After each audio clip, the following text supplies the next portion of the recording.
नमस्कार। अगर आप सद्गुरुदेव डॉक्टर नारायण दत्त श्रीमाली जी के शिष्य हैं या फिर उनकी दी हुई शिक्षाओं से और ज्ञान प्राप्त करना चाहते हैं तो हमारी चैनल को जरूर सब्सक्राइब कीजिए और नए वीडियोस की जानकारी के लिए बेल आइकन दबाएं। पूरी रात में इसका मन का अच्छा हो सकता है।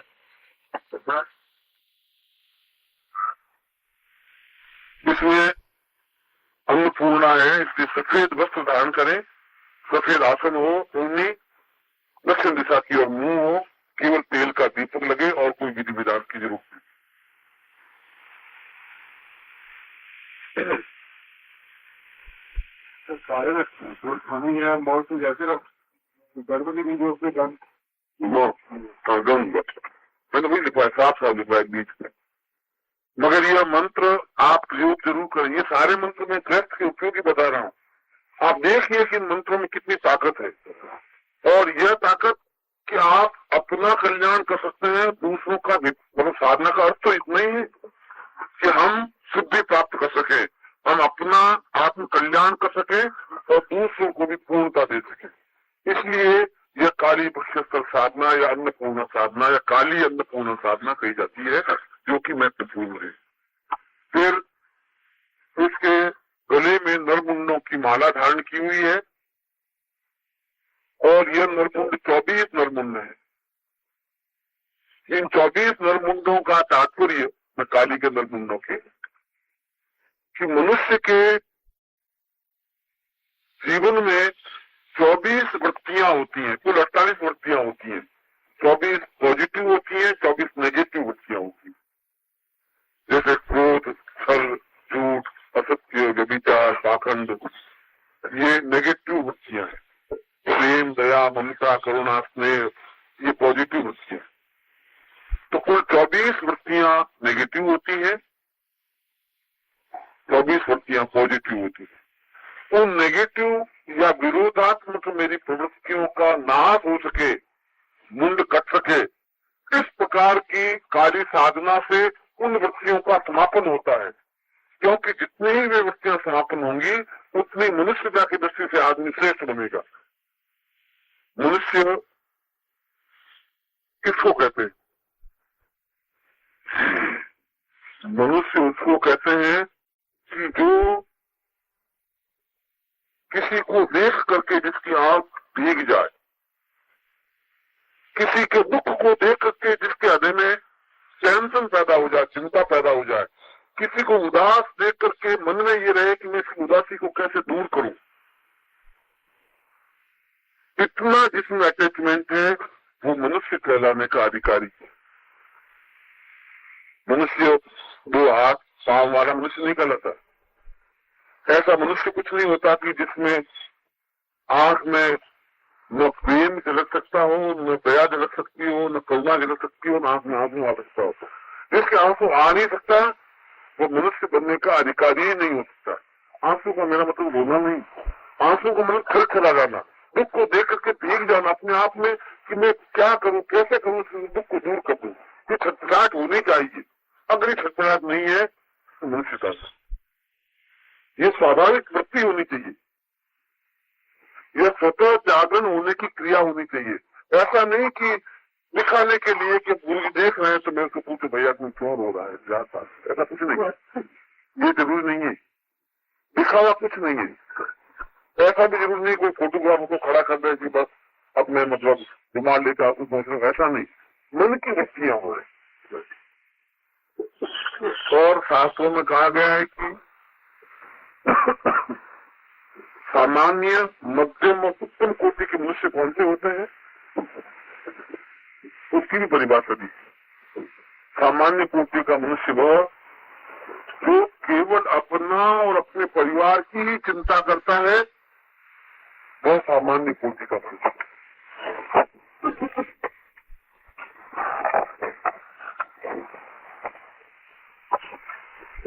यदि मेरा लड़का बीमार है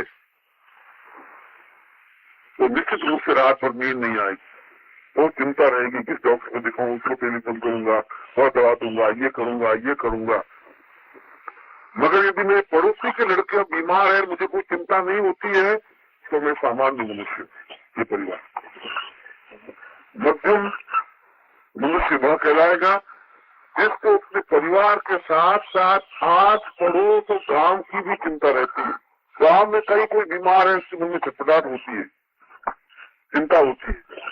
यदि जोधपुर में कहीं कोई बीमारी फैली है, मैं यहाँ डोनेशन देता हूँ 100 रुपए या 25 रुपए या 5 रुपए, या बड़ौदा में बाढ़ आ जाती है और मैं उस डोनेशन में 100 रुपए या 5 रुपए या 50 रुपए जो से देता हूँ, इन बड़ौदा वालों को मैं देखा नहीं है, मुझे छटपटाहट है कि बहुत परेशान है, उनके घर जल गए होंगे, बर्बाद हो गए होंगे, अन्न की कमी रह गई होगी, उनको मदद करनी चाहिए।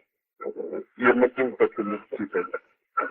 और जो देश से भी और ऊपर और वियतनाम में लड़ाई हो रही है और वहाँ भुखमरी फैली है, और मैं कि वहाँ अमेरिका ने बहुत फटक दिया है, इसमें लोग वियतनामी मर गए, ये फटक के सब रह जाऊँ आंखों से सिलसिला है,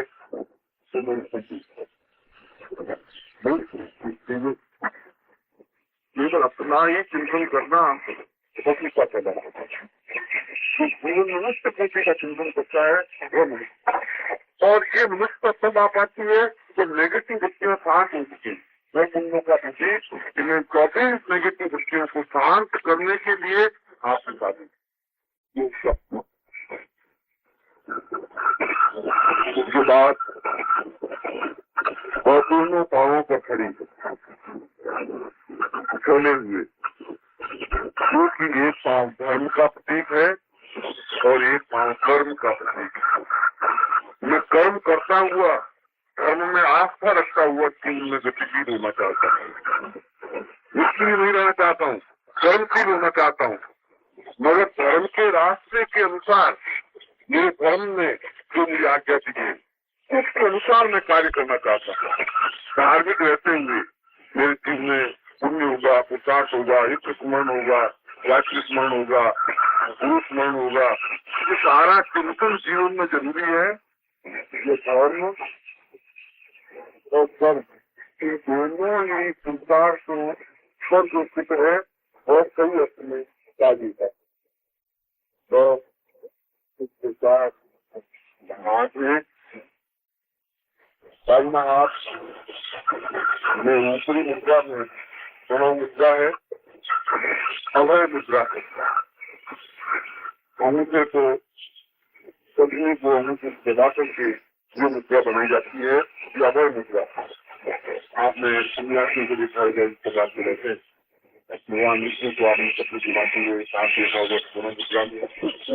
दोनों मुद्रा का मतलब है मैं तुम्हें अभय प्रदान करता है, अभय का भी सकता है।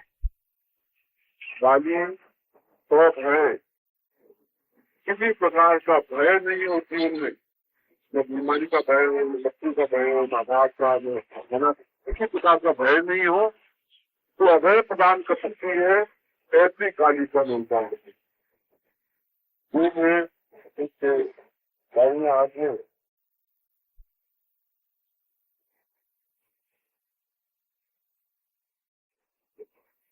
दूसरे हाथ में अर्थ मुद्रा, अर्थ मुद्रा का मतलब मुद्रा वो अर्थ दे सके, हमें बहाने समझती दे सके, दोनों दक्षिण भाग से, इसलिए दक्षिण कार्य की साधना दोनों दक्षिण साइड में दोनों अभय मुद्रा है और धन्य मुद्रा है, वाम भाग में नहीं। वाम भाग की मुद्रा इसलिए आपको मुझे मंत्र दिखाया है, दक्षिण काली का मंत्र दिखाया है। वाम काली का मंत्र है दक्षिण काली का मंत्र। दोनों ही पदार्थों की प्राप्ति के लिए अवैसा पूर्व रहता हुआ धर्म और कर्म पर जीवन यापन करता हुआ मैं संपत्तिवान समृद्धिवान बनना चाहता हूँ। इसलिए इस दक्षिण काली की साधना में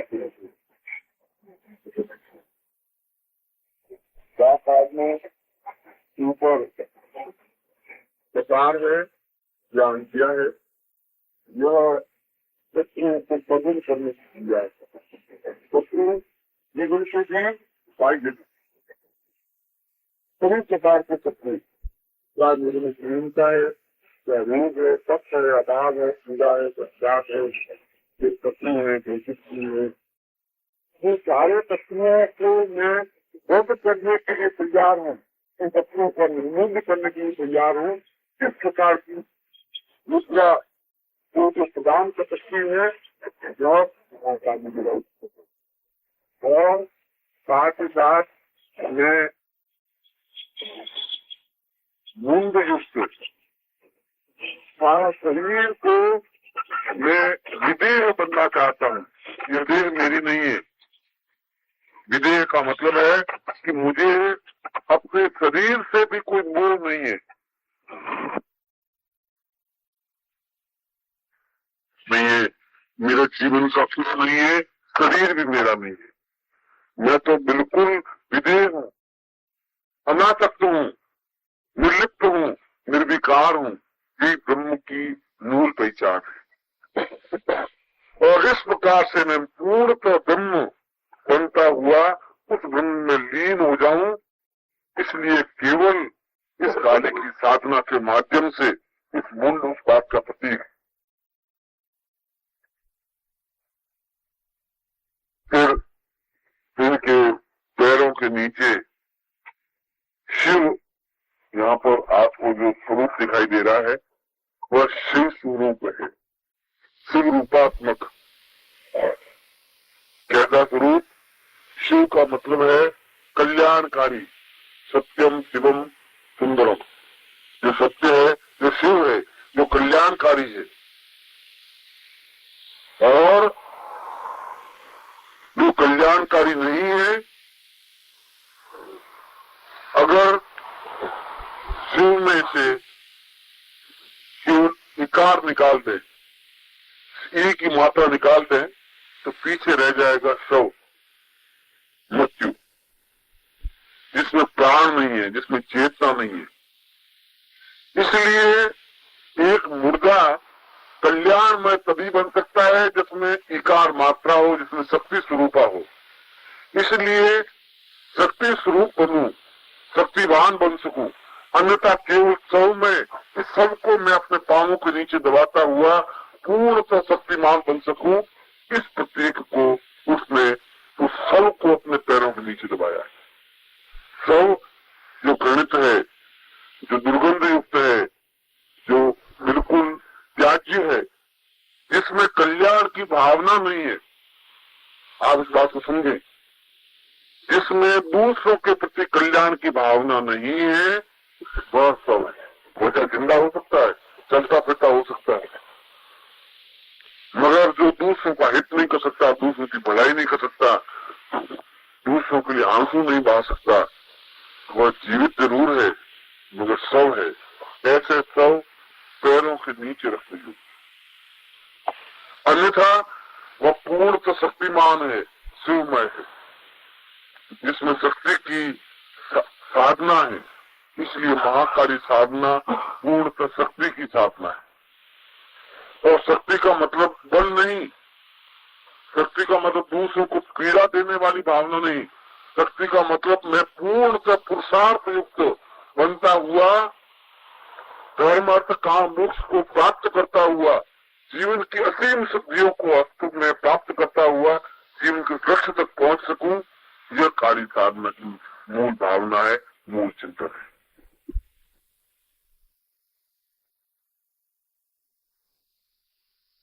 इस काली साधना के मूलतः उस दक्षिण कालिका के अभय मुद्रा और धान्य मुद्रा या अन्नपूर्णा मुद्रा या प्रणव मुद्रा, उस मुद्रा को किस प्रकार से प्राप्त किया जाए, इसके लिए एक विशिष्ट साधना है, एक विशिष्ट प्रयोग है। यह प्रयोग घर में किसी भी बीमार व्यक्ति या पड़ोस में कोई बीमार व्यक्ति हो, कोई भी बीमार व्यक्ति हो, रोगी हो, उस रोगी के रोग को दूर करने की जो विधान है वह अभय साधना कही जाती है। काली अभय साधना, काली अभय मुद्रा। इस साधना में केवल 3 दिन की साधना है।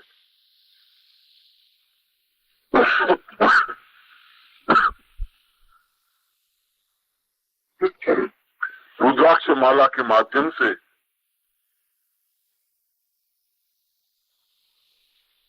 साधक रात्रि को अपने सामने काली के चित्र को स्थापित कर दे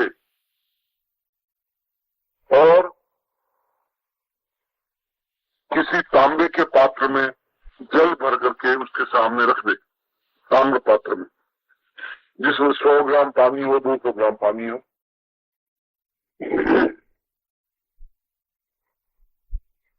और फिर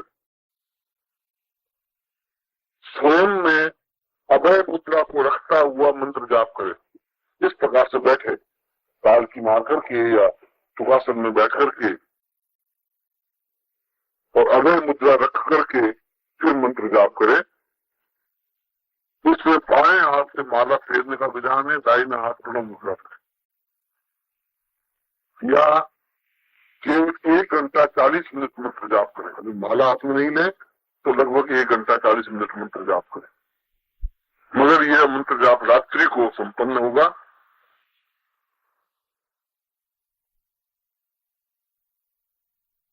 मंत्र है ओम क्रीम कालिके, ओम क्रीम कालिके वर वरद अभय देहि देहि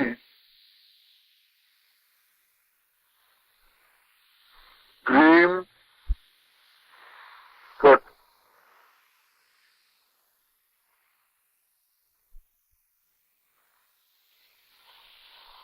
मैं आपको प्रयोग जरूर लिखवा रहा हूं, आप इन प्रयोगों को देखें, अनुभव करें। परं तत्त्वाय